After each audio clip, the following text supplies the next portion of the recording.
లక్ష్మిని పంపించింది మీకు పిన్ వస్తుందా రాదు కొంచెం పైకేనండి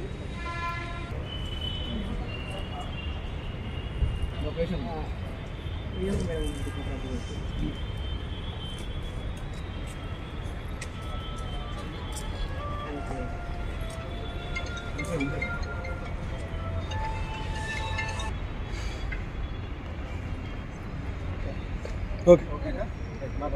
సొసైటీలో ఉన్నాం, సివిల్ సొసైటీలో ఉన్నాం. బిగ్ బాస్ షో అనేది కొన్ని లక్షల మందిని, కోట్ల మంది 2 రాష్ట్రాల్లో ఉన్న తెలుగు ప్రజల జీవితాలను ప్రభావితం చేసే పరిస్థితుల్లో ఉంది. షో అయిపోయిన తర్వాత చూసినాం మనం పల్లవి ప్రశాంత్ అనుచరులు చేసిన వీరంగం. Contributors negligence. ఇక్కడ కంట్రిబ్యూటర్ ఎవరు? అక్కినేని నాగార్జున. అన్నపూర్ణ స్టూడియోస్ అధినేత ఎవరు?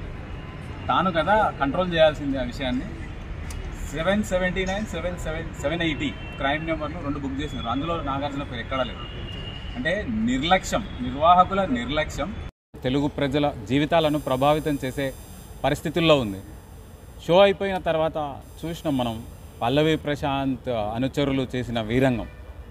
Contributors negligence. ఇక్కడ కంట్రిబ్యూటర్ ఎవరు? అక్కినేని నాగార్జున. అన్నపూర్ణ స్టూడియోస్ అధినేత ఎవరు? తాను కదా కంట్రోల్ చేయాల్సింది ఆ విషయాన్ని. 779, 780 క్రైమ్ నెంబర్లు 2 బుక్ చేసినారు. అందులో నాగార్జున పేరు ఎక్కడా లేదు. అంటే నిర్లక్ష్యం, నిర్వాహకుల నిర్లక్ష్యం 8 ఆర్టీసీ బస్సులను ధ్వంసం చేసినాయి. మొన్ననే మనం చూసినాం, ఒక నియంతృత్వం నుంచి ప్రజాస్వామ్య పాలనలోకి మనం వచ్చిన మన అందరూ ఆనందంగా ఉన్న సమయంలో తెలంగాణ రాష్ట్ర ప్రభుత్వం ముఖ్యమంత్రి స్త్రీలకు ఫ్రీగా బస్సుల్లో ప్రయాణం చేసే సౌకర్యాన్ని కల్పిస్తే ఆ ఆర్టీసీ బస్సులను 8 ధ్వంసం చేసినారు వీళ్ళు.